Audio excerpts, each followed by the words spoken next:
Miaou, miaou, miaou. Bonjour, bonjour, nous sommes en direct de... Stuff collectif, du local. Oui, ça marche, du local du collectif Stuff.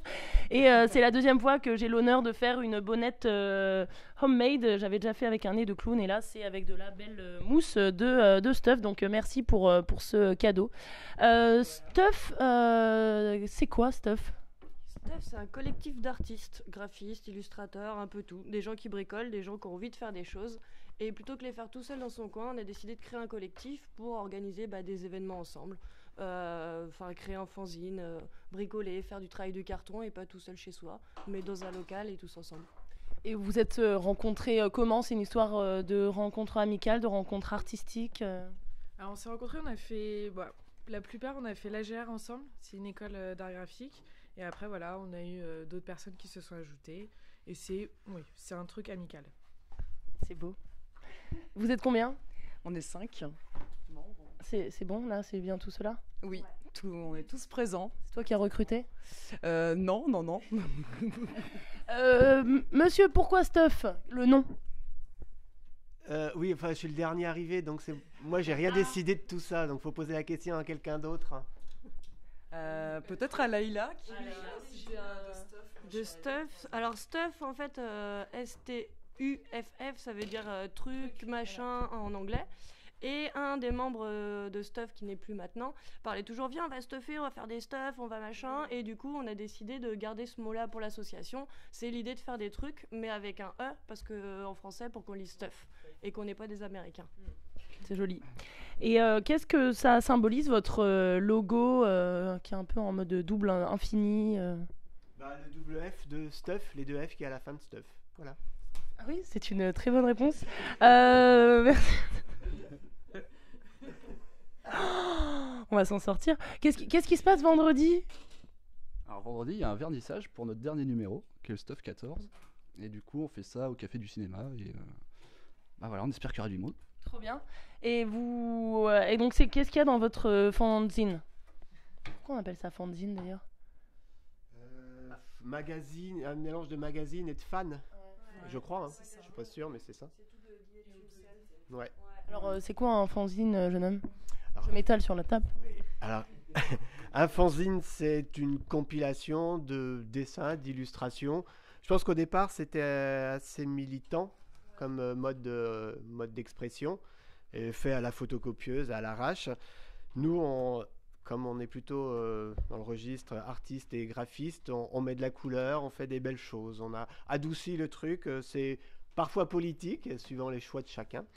Et tu me disais en off que vous faites un choix démocratique, vous votez, vous brainstormez et vous choisissez. Oui, le choix du thème, parce qu'il y a un thème par Stuff, est décidé démocratiquement lors de la réunion de préparation, où là on fait des tours de table d'abord pour avoir le maximum de thèmes possibles, et on les élimine petit à petit en faisant des votes.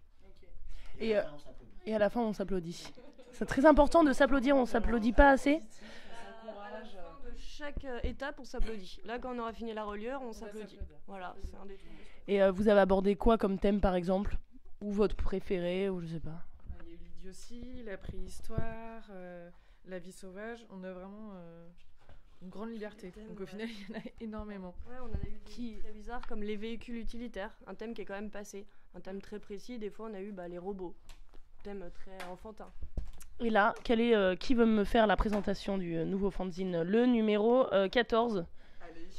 Allez, je me lance. Voici le nouveau Stuff qui vient de sortir. Donc le numéro 14, qui est cette fois-ci sur le thème des grandes surfaces. Donc là, on a tout épluché. On a découvert plein de choses. Le neuromarketing, c'est passionnant. Qu'est-ce que le neuromarketing ?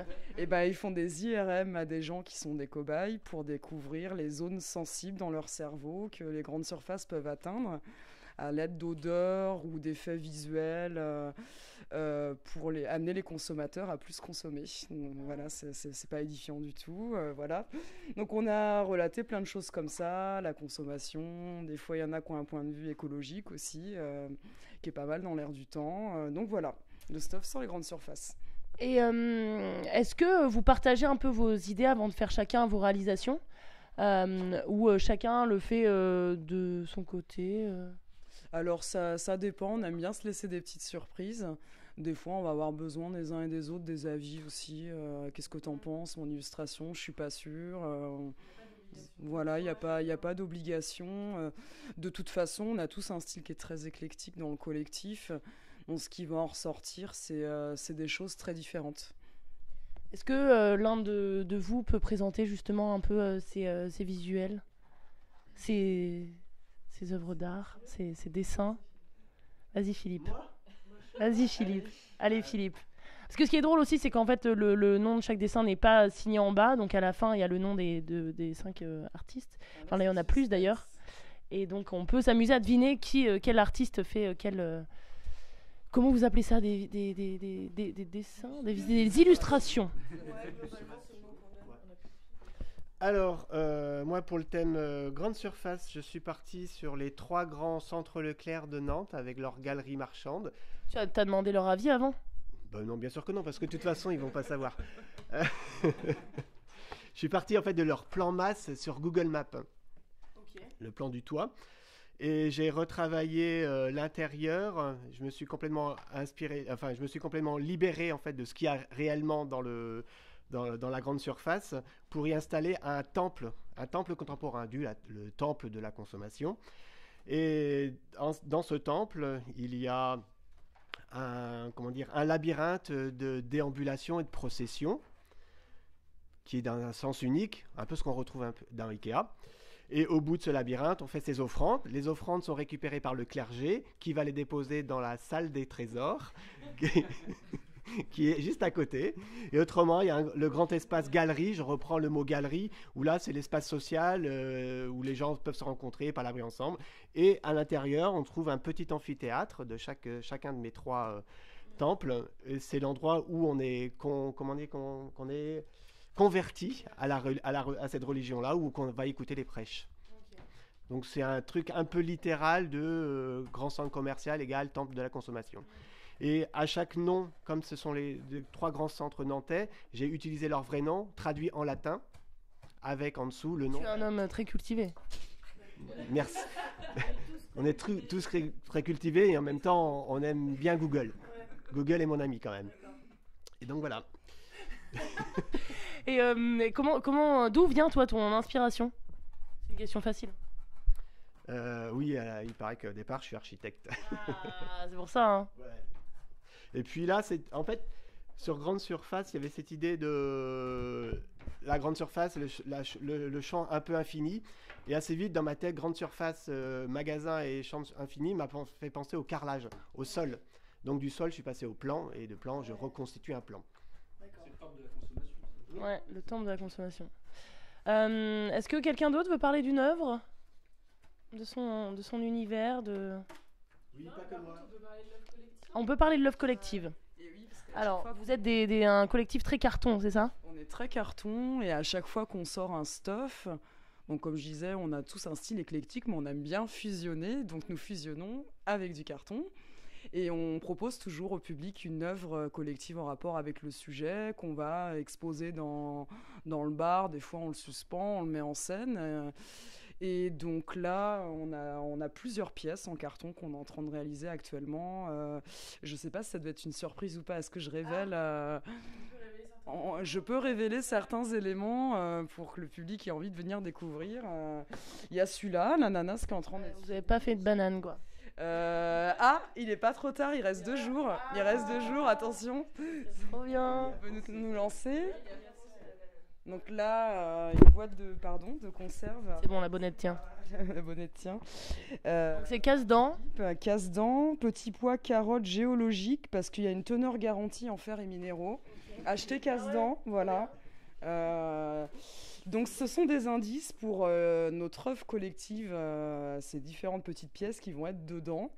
Donc voilà, c'est des indices. Nous invitons le public à venir découvrir quelle est l'œuvre collective. Elle est assez grande. Venez découvrir. Suspense. Qu'est-ce que vous voulez partager d'autre sur votre collectif? D'autres projets fous, des anecdotes